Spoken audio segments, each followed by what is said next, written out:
আসসালামু আলাইকুম এভরিওয়ান। আশা করি তোমরা সবাই ভালো আছো। আজকের ভিডিওতে আমরা একটি লেটার রাইটিং দেখব। এখানে দেখি প্রশ্নটাতে কি বলা হচ্ছে। প্রশ্নে বলা হচ্ছে your friend has sent you a nice present on your birthday. অর্থাৎ তোমার বন্ধু তোমাকে জন্মদিনে একটি সুন্দর উপহার পাঠিয়েছে। এখানে খেয়াল করো, এখানে প্রেজেন্ট শব্দের অর্থ হলো উপহার। এখানে প্রেজেন্ট শব্দটির অর্থ উপহার। বার্থডে মানে হলো জন্মদিন। সেন্ট মানে কি, কোনো কিছু পাঠানো আর কি। নাও এখন write a letter of thanks to your friend. এখন তোমার বন্ধুকে ধন্যবাদ জানিয়ে একটি চিঠি লেখো। তার মানে ঘটনাটা কি, তোমার জন্মদিনে তোমার বন্ধু তোমাকে খুব সুন্দর একটা উপহার পাঠিয়েছে। এখন তুমি তোমার বন্ধুকে ধন্যবাদ জানিয়ে একটা চিঠি লিখবা। তাহলে চিঠিটা আমরা কিভাবে লিখতে পারি? আমরা প্রথমেই শুরু করব স্থানের নাম দিয়ে, এরপরে লিখব তারিখ, এরপরে যার কাছে আমরা চিঠি লিখছি তার নামটা লিখতে হবে। তাহলে লিখব মাই ডিয়ার সোহেল, অর্থাৎ আমার প্রিয় সোহেল। এখন যদি প্রশ্নে কোনো নির্দিষ্ট নাম দেওয়া থাকে তাহলে কিন্তু আমাদেরকে সেই নামটি ব্যবহার করতে হবে। এখানে যেহেতু কোনো নির্দিষ্ট নাম দেওয়া নেই, তাই আমরা এখানে ইচ্ছামতো যে কোনো নাম ব্যবহার করতে পারি। এরপর it would have been a great pleasure, মানে এটা আমার জন্য খুবই আনন্দের ব্যাপার হতো, if you had joined my birthday ceremony, যদি তুমি আমার জন্মদিনের অনুষ্ঠানে যোগ দিতে পারতে। তার মানে বলা হচ্ছে যে আমার বন্ধু আমাকে একটা উপহার পাঠিয়েছে জন্মদিনে, কিন্তু সে নিজে উপস্থিত হতে পারেনি।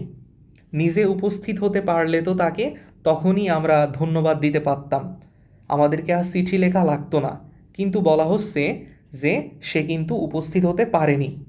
আই নো, আমি জানি, ইউ কুড নট অ্যাটেন্ড, তুমি উপস্থিত হতে পারোনি, ডিউ টু ইওর ইলনেস, তোমার অসুস্থতার কারণে।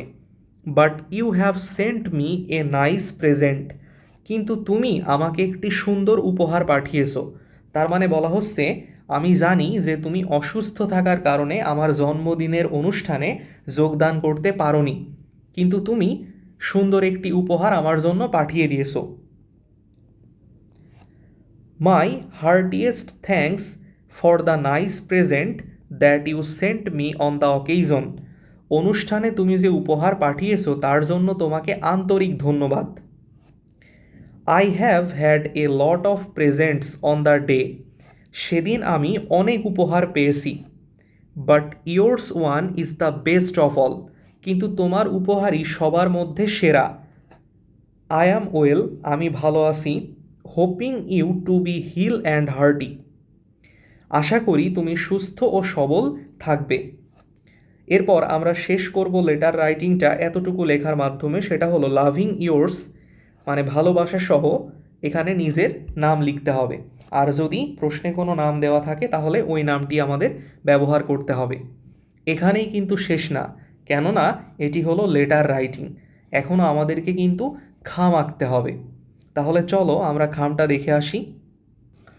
এখানে খেয়াল করো, এই যে এইটাই হলো আমাদের খাম। এই খামটাকে আমরা দুই ভাগে ভাগ করেছি, একটি হলো বাম পাশ এবং অপরটি হলো ডান পাশ। ডান পাশের কোণায়, ডান পাশের উপরের কোণায় আমরা স্টাম্প লিখব, বাম পাশে লিখব ফ্রম এবং ডান পাশে লিখব টু। ফ্রম অংশে আমরা প্রেরকের ইনফরমেশন লিখব, যেমন এখানে সোহান হচ্ছে আমাদের প্রেরক এবং তার ঠিকানা হচ্ছে মিরপুর, ঢাকা। আর ডান পাশে টু এর নিচে আমরা ইনফরমেশন লিখব প্রাপক সম্পর্কে, যেমন এখানে প্রাপক হলো সোহেল এবং তার ঠিকানা হলো খুলনা। তাহলে এইভাবে যদি তোমরা স্ট্যাম্পটা আঁকো তাহলে কিন্তু কোনো সমস্যা হবে না, তোমরা একটা ভালো মার্ক এখান থেকে পাবে।